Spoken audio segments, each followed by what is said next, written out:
Sénégal ka fay kan ngi yegsi na fay say facture moo ci gën a gaaw KPR transfert local la ñun ñoo ko moom. di ci soññu Sénégal yëpp ñu consommer ko. Sénégal ka fay kan ngi yegsi na. Eric Favre, Fight Legend.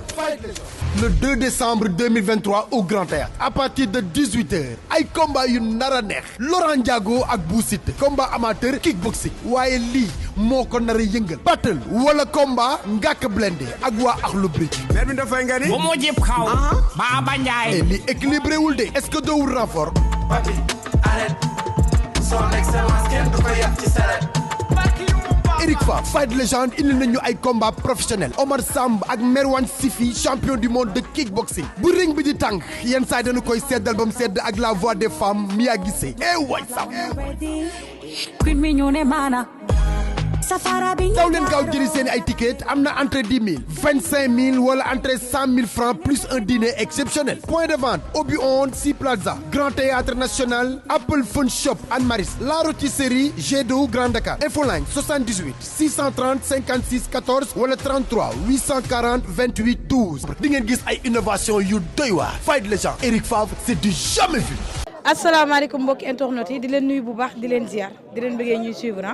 tey nag ñu ngi fii si écurie Soumbédioune ñëw seet ci champion le tigre de Dakar muy Diène Kaïré gannaaw ba mu war a bëree combat ak ki nga xamante ne moom mooy Zarko le 17 décembre mu nekk combat boo xamante ne ñu ngi ko ci xaar mu nekk journée Ibou Laye production di ko félicité wat bu baax a baax ci journée bi Diène Kaïré dañ koy bàyyi bu nuyoo ñu waxtaan ak moom Diène ñu ngi leen nuyu. waaw maa ngi lay fay Fatima di leen nuyu yéen ñëpp di nuyu site yi fi ñëw yëpp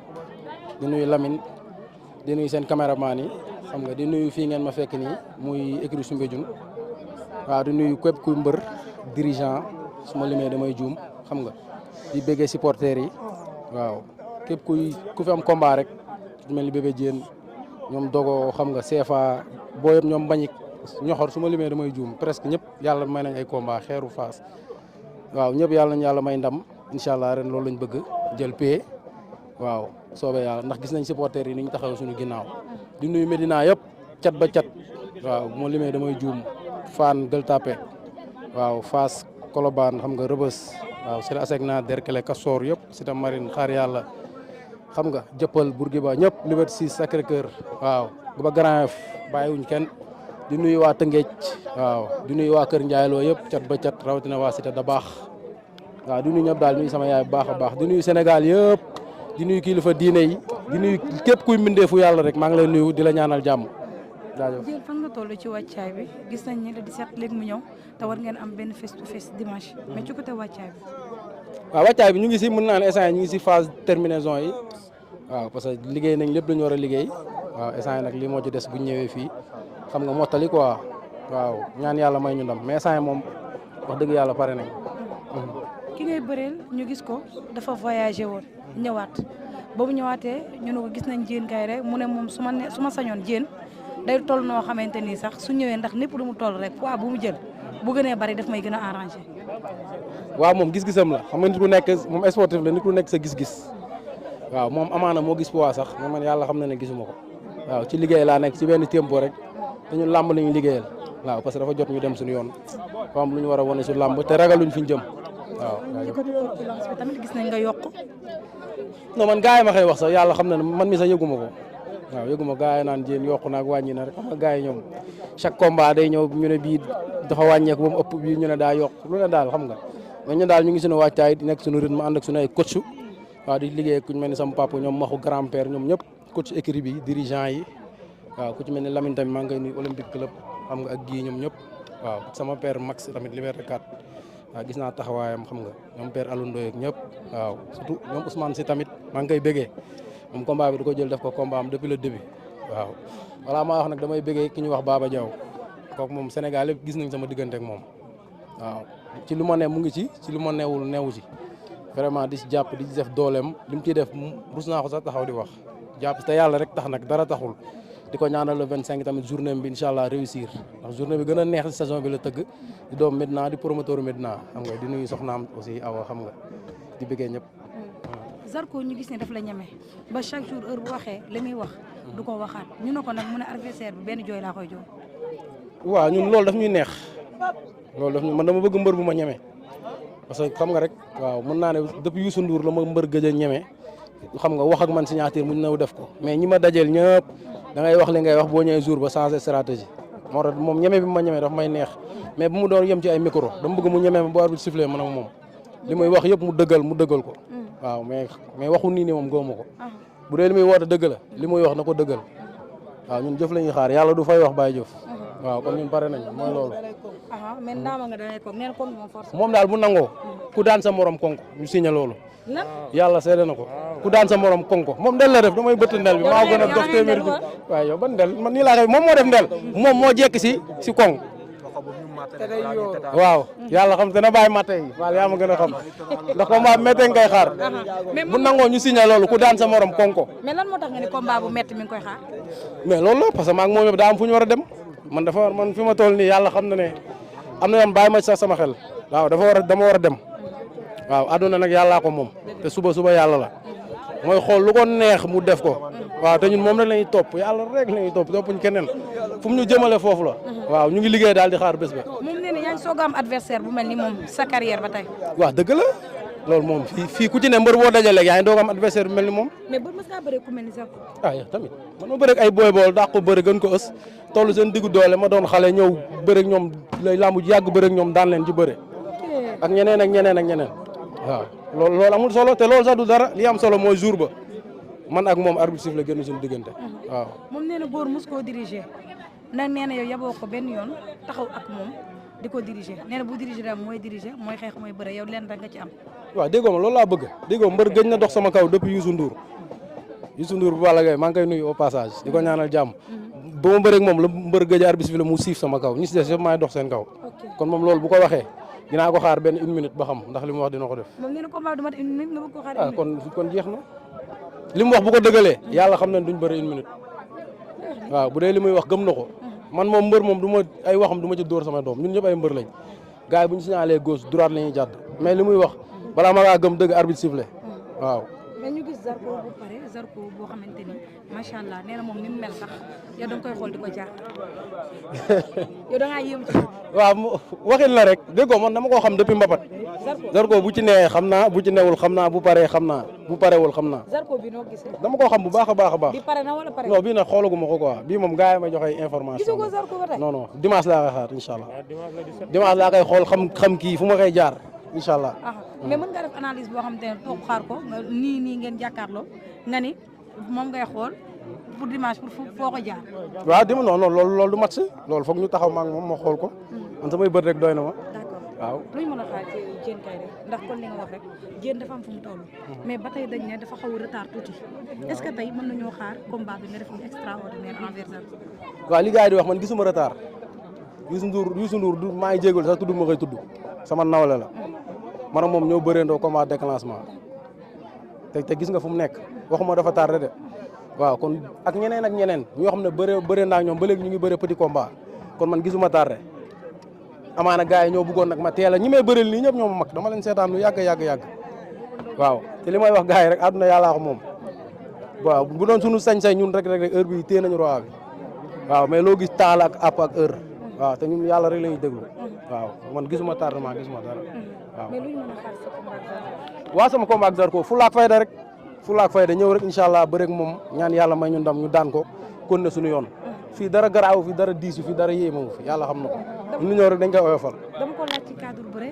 man ko Diène Kaïré ñëpp dañ koo jox favori ci bëre bi mu ne Diène Kaïré maa ko dàq bëre foofu ndax ni may daanee chaque jour ak yeneen combat yi may daanee du doon benn mais tey mën nañoo xaar Diène ñëw bëre ak moom wane boppam ci li nga xamante ne moom mooy ci bëre. waaw loolu si moom lay dépendre bu dëgëree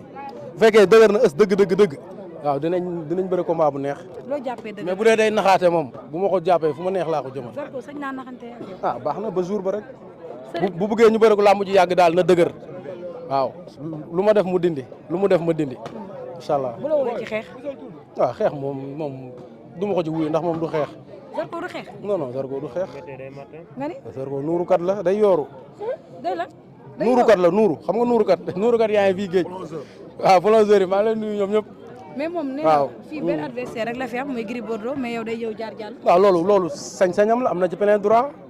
mais li ma la wax rek yàlla du fay wax bàyyi jëf waaw li ma ko waxoon rek sa noos jeex na fi Ndakaaru noosam dafay jeex. billaay wallaay wala bu ñëwaatee ñoom mbañik lay jël wala xam nga booy yi. kon mën nga koo freiné nii. waaw man freiné man ma nekk sama yoon di dem. Zarko moom kay la ñuy wax mais man sama yoon laa nekk di dem. Zarko bu doon yàpp mbaam bi te nee na ay conteneur mbaam la indi. yow baax na na indi mbaam yu dund. bu ko neexee bu ko nit supporté na koy mbaam supporté ñëw yëg ci kaw ba xam yooyu du làmb quoi nañ Zarko nañu respecté li ma koy wax chaque jour indi ay bopp mbaam bi xam ma day nappe non man. Zarko day lan. day nappe yow lay napp te gars yi dépassé nañu non man lay napp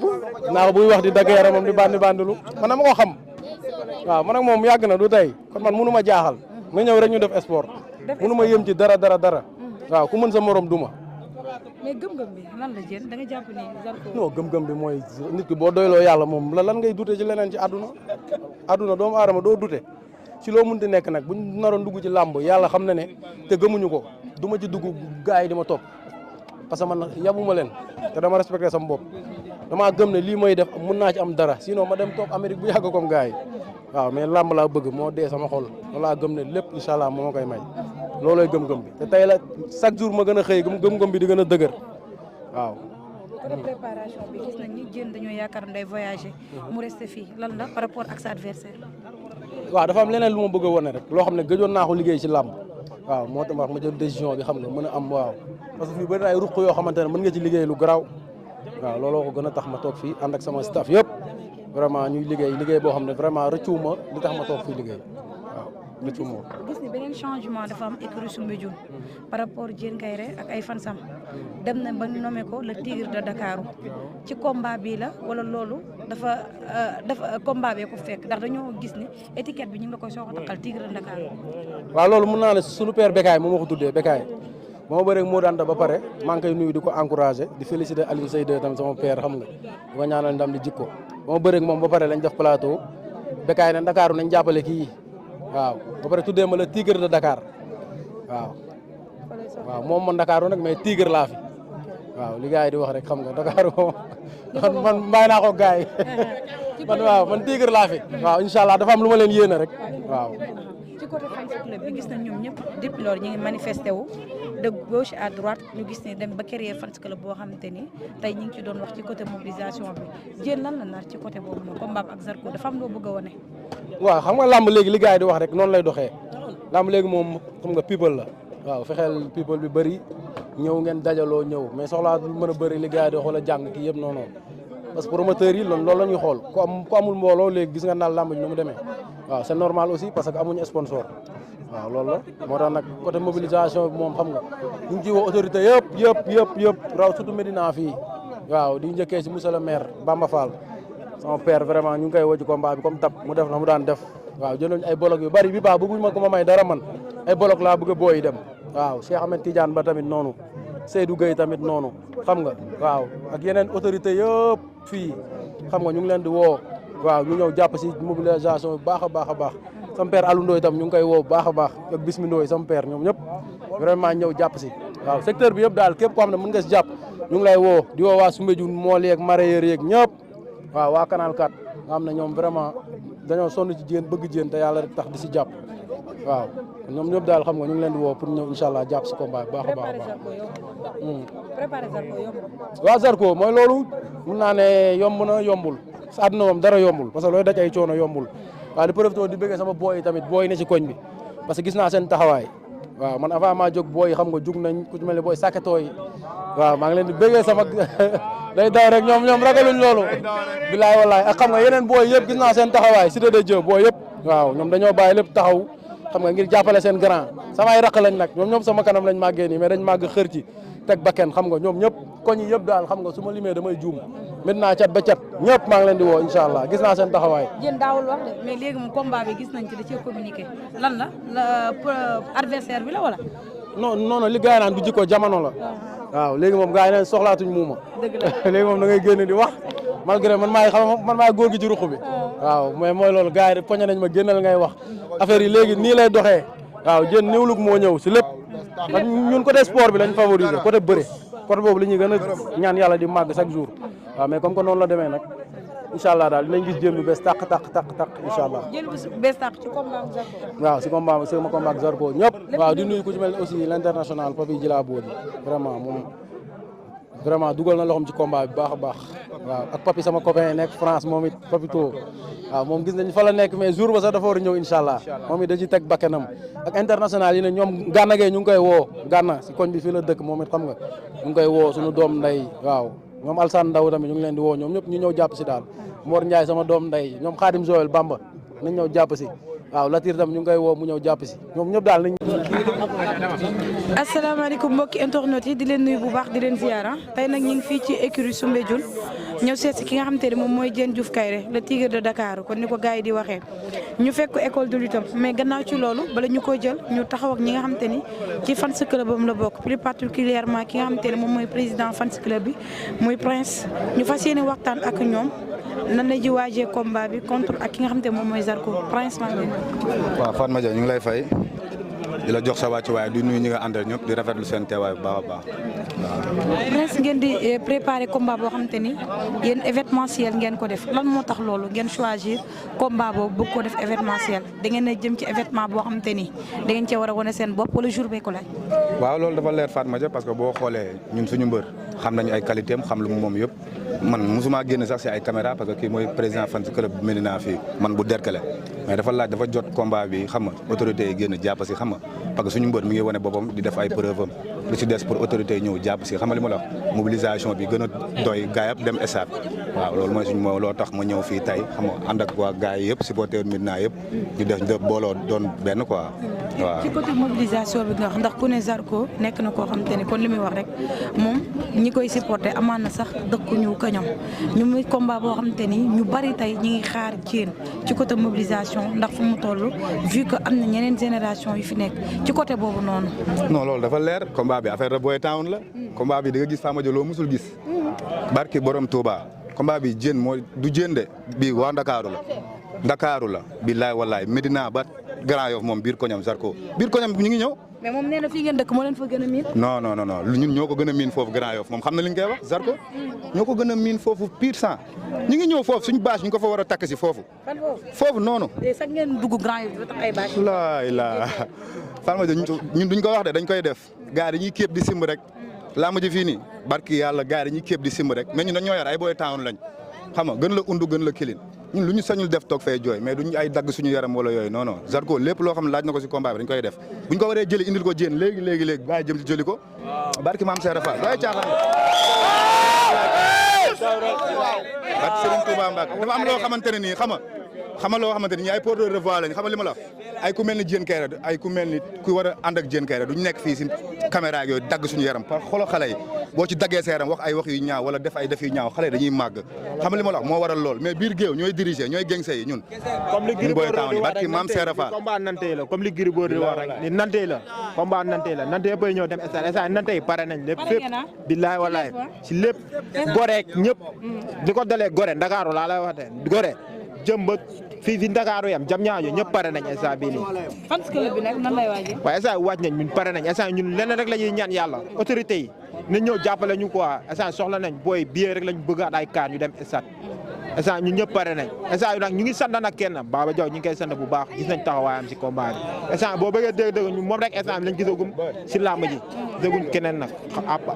ñu ngi woo ñëpp. waaw Farma ñun dañuy woo autorités yi nekk Derklé Cité Marine Castor Jëppal Xaar Yàlla Grand Yoff si boppam Liberté 6 Asalem Colobane di wax di ko jiital lépp ci Ousmane Sy parce que Ousmane Sy suñu xarit la